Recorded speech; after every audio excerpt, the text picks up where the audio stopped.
نحمده ونصلي على رسوله الكريم أما بعد فأعوذ بالله من الشيطان الرجيم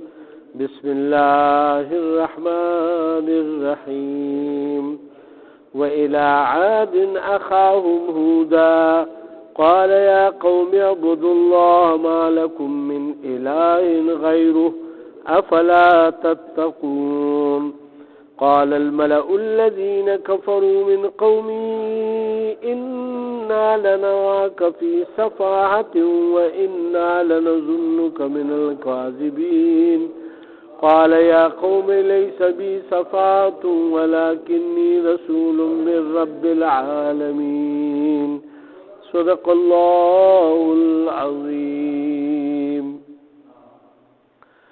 دا سورة الاعراف تے او اتم سپارہ نہم رکوع دا پدی کہ اللہ سبحانہ وتعالی فرمائی وَإِلَىٰ عَادٍ او عادیانو تا اخاهم هودا اولگلو منگا هود علیہ السلام چرورو ددوی قال یا قوم اعبدوا الله نو اوی ورته هود علیہ السلام دی خپل قوم ته ای زما قوم تاسو عبادت کوئ د الله مالکم من اله غیره نشت تاسو د پاره د الله نه ما سوا بل څوک اله افلا تتقون آیا تاسو نه یریږئ داغه نه یعنی دا په سوالیه غونډه خبره کوي چې ګری الله خو یو دی او داغه نه ما سیوا تاسو د نور خلقو عبادت کوئ نو تاسو داغه نه یریږئ. دې کې د مخ کې آیا رکوع کې الله سبحانه وتعالی د نوح علیہ السلام ذکر فرمایلو او دا عادیان چې کوم تقریبا 100 قرار پس دا عادیان چې کوم د بیا ډیر زیات شو او دا د نوح علیہ السلام په اولاد کې یو شاخ دی دا غیو زین سامنا چې دا اغنه دا خور شو او دا عاد او ثمود چې کوم دینو دا دواړه د یو نیکه اولادو د یو نه عادیان جوړ شو د بل نبی سمودیان جوړ شو یو ځکه آباد شو بل ځکه آباد شو. نو د دې عادیانو الله سبحانه وتعالی ذکر کوي او نور قرآن کې بس دې په دې ذکر راځي دی له خدای پاک جوسې ډېرې غټې غټې ورکړې وي هغه چې ډېر لوی او دنګ جوسې ولا د کجورو په شانتي لوی ونې وي او غړ غړ بدنونه نو دا ډېر زیات قوت او طاقت ولا خدای پاک ورکړو او دی کله چې په ځمکه کې ډېر زیات شو او ماشاءالله خو خواره شو خو دولت یې وګټلو او ډېر زیات لوی ماڼۍ جوړې کړي کورونه جوړ کړ او مال فراوانی په ډیر راغه نو تکبر شروع کو او بیا دیم بت پرسته تلاش واچولو نو کله چې دیم په بت پرسته کې اخته شونو د ټول نړمبه دعوت هود علیہ السلام دی تورکو چې دا د دې د ټبر نو او د دې د قوم نو ذکر تعالی سبحانه وتعالی ضرور خطاب فرمایلی وإلى عاد أخاهم هودا دا غي اغرور هود علیہ السلام کوم چې د یو خاندان نه کوم خلک کړه ټولو کې هغه خپلو کې چاته خطاب کوي کړه دا زمونږ ضرور دی کنه تربوري وی یا داسې غي دلته کې الله سبحانه وتعالی او فرمایل چې دا مونږ هم دا غي د خپل قام قبیلې نه مو ولېګل که اکثر تاسو کتري د بار د قبیلې د سوک فراشي کنه او هغه ډېر نیک پارسا سړی وي دا خبره سوک نه اوري ولې نه اوري چې ایمان لري کدا به وطن سړی دی او دا د خو هیڅ پته نه لګي دا کوم نه راغله پلان کې روډینګا هغه سوک خبره نه اوري دغه شانته کده یو وطن نه بل وطن ته یو سړی لاړ شي نو هغه وطن والا هغه تسپک ګوري ولی وی چې دا به وطن مړه دا وګورو دا خپل کلم نشته وطن نشته الته نو هغه توبه استغفار دلته خدا سي قسم الفاظ استعمالي اعلان کې ټول مسلمانان رونه دي په کار چې موږ یو بل تکریم او لحاظ ساتو او عزت او اکرام کو خو لیکن ډېر خلک مطلب داسې الفاظ استعمالوي چې دا کوم ځای نه راروک شوي دي او دلته راغلی شوي دي او پلان کې او ډینګان داسې. نو دا خبرې ښې نه دي. اسلام کې د دې څیزونو دغه نشته. مطلب ټول چې کلمې والا څومره دي رنګ نسل زبان او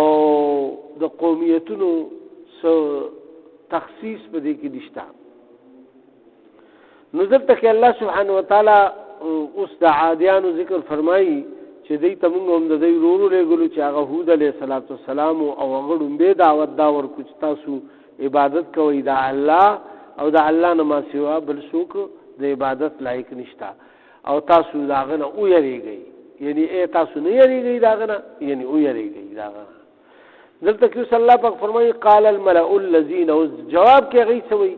قال الملأ الذین کفروا، دغه کافرانو مشرانو له ټول مخکې جواب ورکړو، ځکه چې غریبانان خو اکثر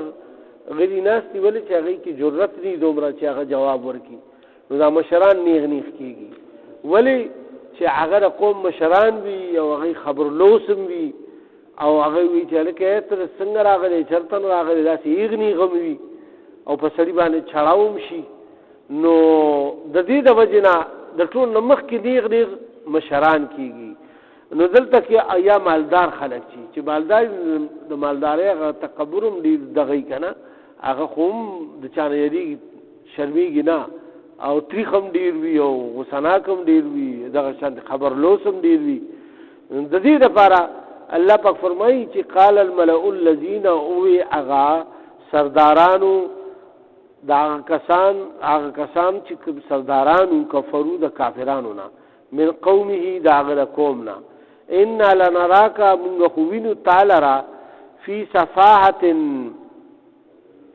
چې ته کمکلی ته کمکل شوی و انا لنظنک او دا ګمان کوو مونږه من الکاذبین چې ته دروغ وایې. دا مړه څه کمکلې خبرې کوي چې یاره یو الله دی او نور خدایان نشته او دا دونه هر څه چې کېږي دا یو خدای څنګه چلی؟ دا خو زمونږ خپل فکر نه مني، زمونږ پلاران نیکیان ټول کمقلو بس ته ډېر هوښیار راغلی. داسې قسم خبرې. دلته کې الله سبحانه وتعالی وفرمایل قال، نو هغه ورته بیا ډېر په دغه سره وایي قال وی ورته هود علیه السلام یا قوم زما قومه لیس بی صفاحة زه کمکل نیما ولکنی رسول، لیکن زه خو یم د الله رسول من رب العالمین، د رب العالمین د طرفنا. زه خو چې کوم کائنات پیدا کړي ځمکه اسمانونه پیدا کړي د هغې رب د طرف نه زه تاسو ته استازی یم، د هغه طرف نه تاسو ته رسول او پیغمبر را لېږلی شوی.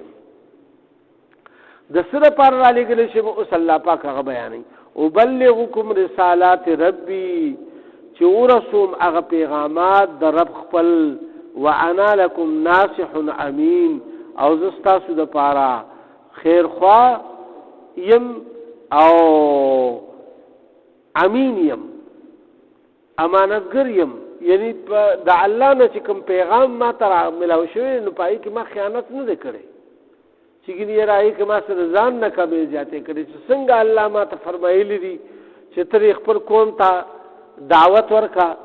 نو هغه شانتې دعوت زه تاسو ته درکوم، په هغې کې کمې زیاتې نه کوم، امین یم. نو پیغمبر هر یو چې کوم دی نو هغه الله سبحانه وتعالی امین او صادق را لېږلي وي. یو خو هغه رښتونی وي، بل هغه صادق وي، بل امین وي. دروغ هم هغه نه وایي،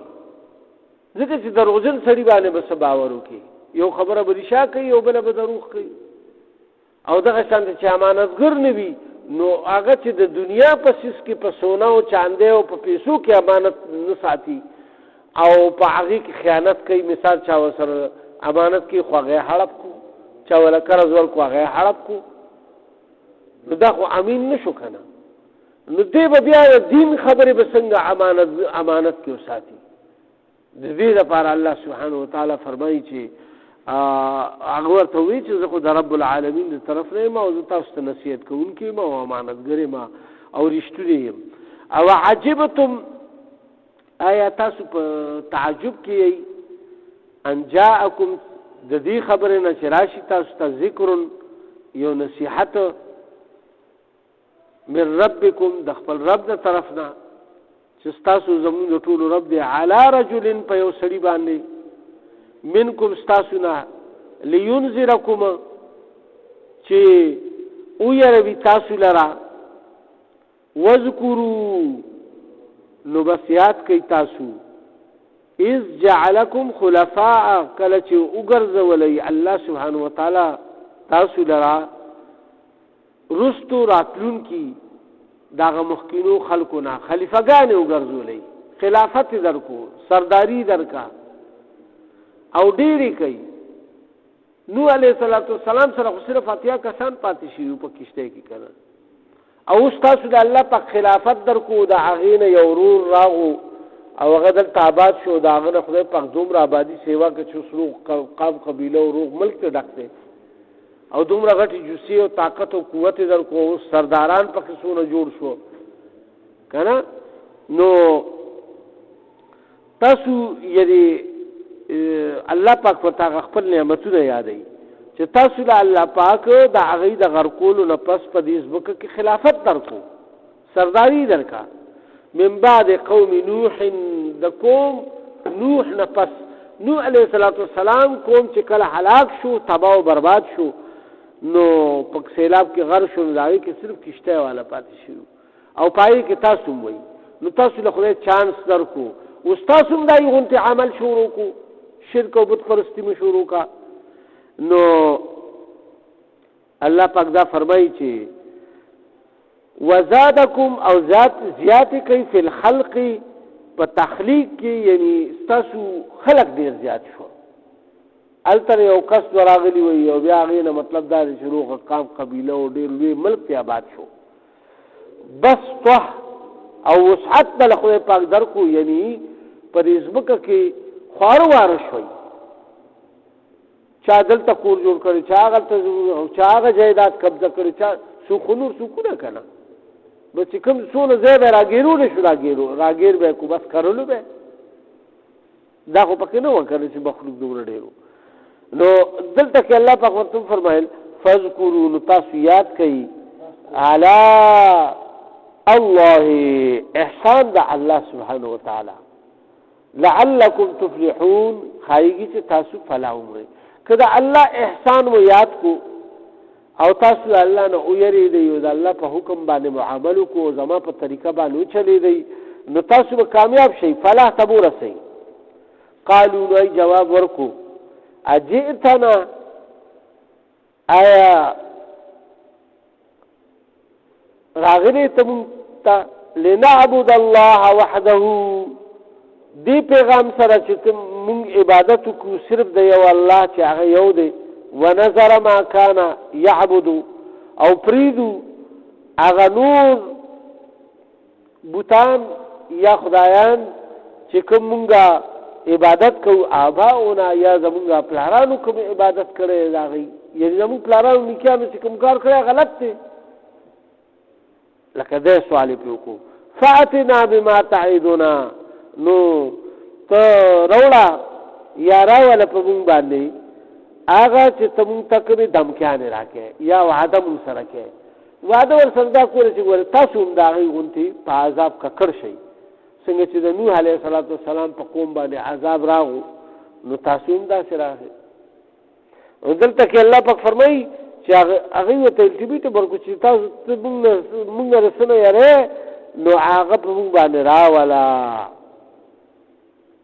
ان كنت من الصادقين که ترشتنی په خپل خبره کې او پیغمبره کې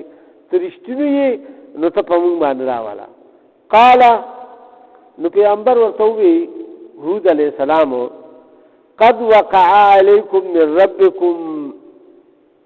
یقینا واقع شوی په تاسو باندې د ربکم د رب د طرفنا رجس اغا نیول د الله تر طرفنا وغضب او غضب په غضب سره نیول تاسو لپاره یعنی په تقدیر کې وګرځي د پدې خبرې سره چې تاسو دومره سخت خبرو کا او د الله ذات مو چیلنج کو او زما پیغمبري مو چیلنج کا دې ته چیلنج وایي کنه که چریته رښتونی ته په موږ باندې عذاب راوله کنه چې ته موږ ته څه وایې بس دا خو صریح خبره شوه بس موږ ایمان په هر هیڅ حالت کې نه راوړو یعنی بالکل انکاري شوه نو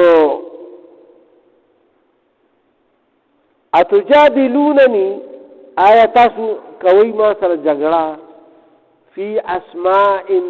پاغنمونو کې سمیتموها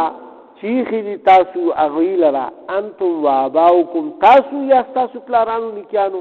بوتانو لخپل خپل نمونه ورکړو چې دا پلان کې بوته څنګه چې د مکی کافرانو هوبل او